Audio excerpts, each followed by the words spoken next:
Assalamualaikum warahmatullahi wabarakatuh.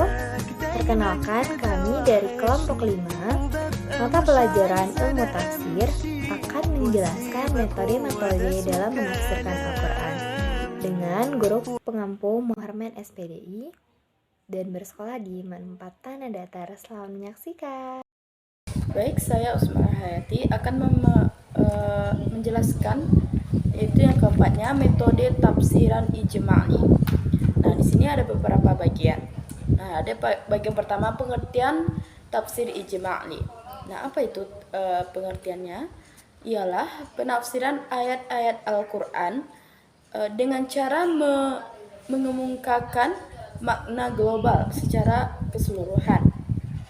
Nah, yang kedua yaitu ciri metode tafsiran ijma'i. Di sini ada beberapa ciri-cirinya. Yang pertama itu menafsirkan Al-Quran dari awal sampai akhir tanpa perbandingan. Nah, seperti itu.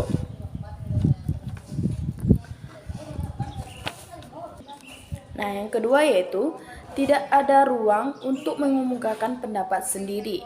Nah, seperti itu ciri-ciri metode tafsiran ijma'i. Nah, yang ketiga yaitu kelebihan tafsiran metode ijma'i. Apa sih kelebihannya? Di sini yang pertama praktik dan mudah dipahami pastinya. Yang kedua bebas dari penafsiran ijra'iyat. Yang ketiga menggunakan bahasa yang sangat singkat dan jelas. Nah, seterusnya ada yang keempat, ada kelebihan dan pasti ada kekurangannya. Nah, di sini ada kelemahan metode ijma'i. Yang pertama, kurang diperhatikan antara satu dengan antara ayat-ayat yang lain. Yang kedua, ruang penafsiran terbatas untuk penjelasan yang memadai. Nah, yang kelima yaitu contoh tafsiran metode ijma'i. Ternyata ada contohnya juga. Yang pertama yaitu tafsiran Al-Quran Al-Karim. Yang kedua, Al-Tafsir Al-Wasit terbitan Majma' Al-Buhus Al-Islamiyah. Yang ketiga, tafsiran Jalalain. Yang keempat, Taj Al-Tafsir. Nah, Assalamualaikum warahmatullahi wabarakatuh. Kali ini saya akan menjelaskan tentang metode tafsir, yaitu metode tafsir mukarrar. Pengertian tafsir mukarrar. Tafsir mukarrar antar ayat merupakan upaya membandingkan komparasi ayat-ayat Al-Quran antara sebagian dengan sebagian lainnya. Al-Farmawi mendefinisikan tafsir mukarrar antar ayat dan upaya membandingkan ayat dengan ayat yang berbicara masalah yang sama.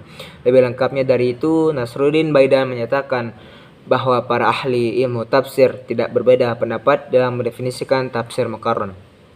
Metode komparatif antara ayat ialah membedakan teks nas-nas ayat-ayat Al-Quran yang memiliki persamaan atau kemiripan redaksi dalam dua kasus atau lebih, dan atau memiliki redaksi yang berbeda bagi satu kasus yang sama.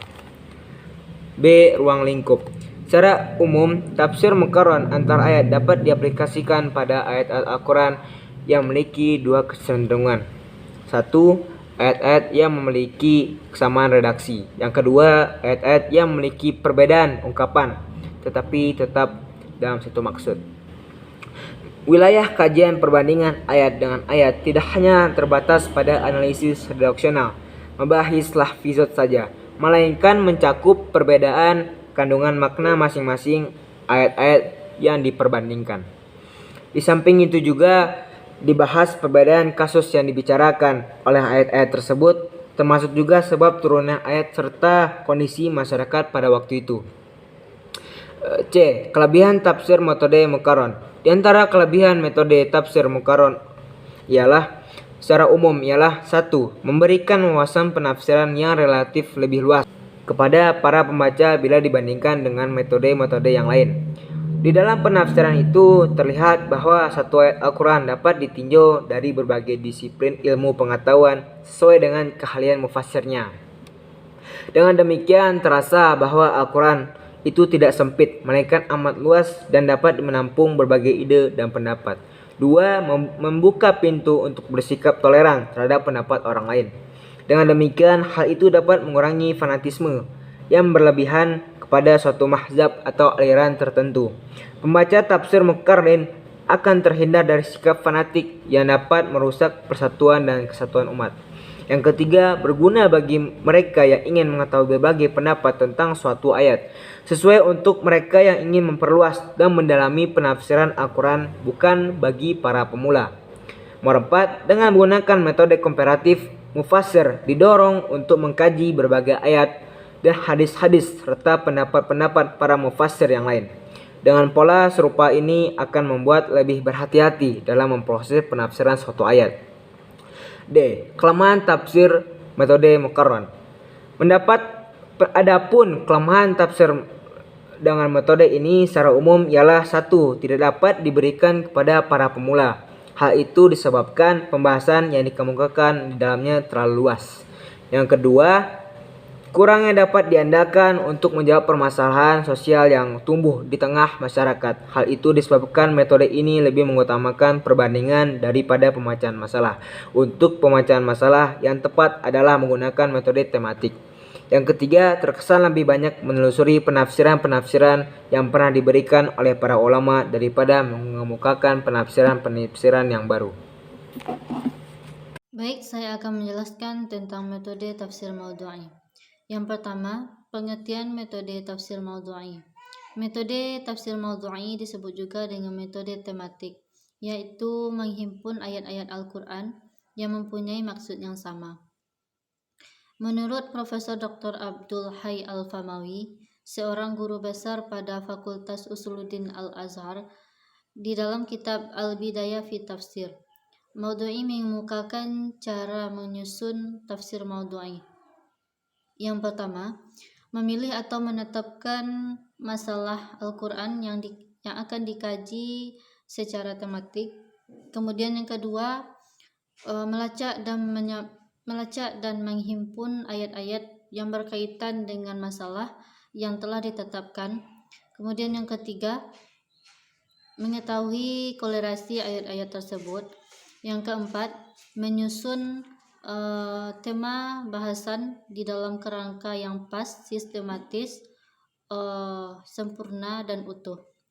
Kemudian yang kelima, menyusun kesimpulan yang menggambarkan jawaban Al-Quran terhadap masalah yang dibahas. Kemudian yang kedua, corak metode tafsir maudhu'i terbagi dua. Yang pertama, tafsir membahas satu ayat secara menyeluruh dan utuh dengan menjelaskan maksudnya yang bersifat umum dan khusus. Kemudian yang kedua, tafsir yang menghimpun sejumlah ayat dari berbagai surat yang sama yang membahas tentang satu masalah tertentu. Kemudian kelebihan metode tafsir maudhu'i yang pertama, memberikan pemecahan terhadap permasalahan hidup praktis. Kemudian yang kedua, sebagai jawaban terhadap tuntutan kehidupan yang selalu berubah-ubah. Yang ketiga, untuk mengetahui satu permasalahan secara yang lebih mendalam. Kemudian yang keempat, metode maudhu'i lebih tuntas dalam menyelesaikan masalah. Kemudian kelemahan metode tafsir maudhu'i. Yang pertama, terbuka kemungkinan melibatkan pemikiran dalam penafsiran. Yang kedua, tidak menafsirkan segala aspek yang dikandung satu ayat. Kemudian tokoh dan karya. Yang pertama, Wasyaya Al-Arsh, karya. Baik, saya akan menjelaskan tentang metode tafsir tahlili. Metode tafsir tahlili adalah cara menafsirkan Al-Quran dengan mengurai dan menganalisis ayat-ayat Al-Quran secara berurutan.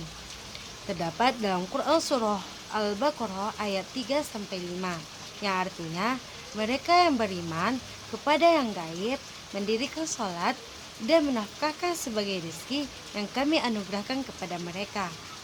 Menurut Profesor Dr. Abdul Hayy Al-Famawi, para penafsir yang menggunakan metode tahlili yaitu yang pertama adalah tafsir al-matsur, yaitu menafsirkan ayat Al-Quran berdasarkan ayat-ayat yang lain. Kedua, tafsir al-rayi, yaitu penafsiran Al-Quran dengan menggunakan ijtihad atau penalaran. Ketiga, tafsir al-sufi, yaitu mentakwilkan ayat-ayat Al-Quran dengan makna yang bertentangan dengan makna lainnya. Yang keempat, tafsir al-fiqih, yaitu tafsir Al-Quran yang penafsirannya berorientasi pada masalah-masalah hukum. Yang kelima, tafsir al-falsafaki, yaitu tafsir Al-Quran dengan pendekatan filsafat. Yang keenam, tafsir al-ilmi, yaitu tafsir Al-Quran yang berorientasi pada pengkajian ilmiah terdapat ayat-ayat kauniyah. Yang ketujuh, tafsir al-dabi al-ijtimai, yaitu corak penafsiran Al-Quran yang memiliki beratkan pada persoalan-persoalan masyarakat. Yang kedua adalah kelebihan metode tafsir tahlili. Yang pertama, dapat mengetahui dengan mudah suatu surat atau ayat karena susunan tertib ayat atau surat mengikuti susunan bagaimana terdapat dalam mushaf. Yang kedua, mudah mengetahui munasabah atau korelasi antara surat atau ayat dengan surat atau ayat lainnya. Ketiga, memungkinkan untuk dapat memberikan penafsiran pada semua ayat. Keempat, mengandung banyak hukum, sejarah, sains, atau lainnya. Ketiga, kelemahan tafsir metode tahlili. Yang pertama adalah menghasilkan penafsiran yang parsial. Kedua, subjektivitas mufasir tidak mudah dihindari. Ketiga, terkesan adanya penafsiran berulang-ulang. Keempat, maksudnya pemikiran istahririyah. Yang keempat, tokoh dan karya tafsir metode tahlili. Muhammad bin Jarir Al-Tabari dikenal At-Tabari Al-Quran Al-Karim yang terkenal dengan tafsir Al-Tabari. Nah, teman-teman semua, ringkasan dari keempat metode tadi yaitu yang pertama metode ijmali, merupakan metode yang telah digunakan Rasulullah SAW sebagai al-mufassir awal dalam menafsirkan Al-Quran secara global dan singkat, sehingga dapat mudah dipahami pesan-pesan tersirat yang terkandung di dalam ayat Al-Quran. Nah, metode yang kedua yaitu ada metode al-mukarran, yaitu metode dalam mencari kandungan ayat. Nah, caranya itu dengan membandingkan ayat yang satu dengan ayat yang lainnya yang memiliki persamaan redaksi namun kasus yang berbeda. Nah, metode yang ketiga yaitu metode maudhu'i, metode dalam mencari jawaban-jawaban terhadap ayat Al-Quran dengan mengumpulkan ayat-ayat Al-Quran yang mempunyai tujuan yang sama. Nah, metode yang keempat yaitu metode tahlili. Metode ini banyak digunakan oleh para pengkaji Al-Quran dalam menafsirkan atau menjelaskan dan menguraikan ayat-ayat Al-Quran dari berbagai sudut dan menjelaskan tujuan. Nah, sekian presentasi dari kelompok kami. Mohon maaf atas segala kesalahan. Terima kasih atas perhatiannya. Assalamualaikum warahmatullahi wabarakatuh.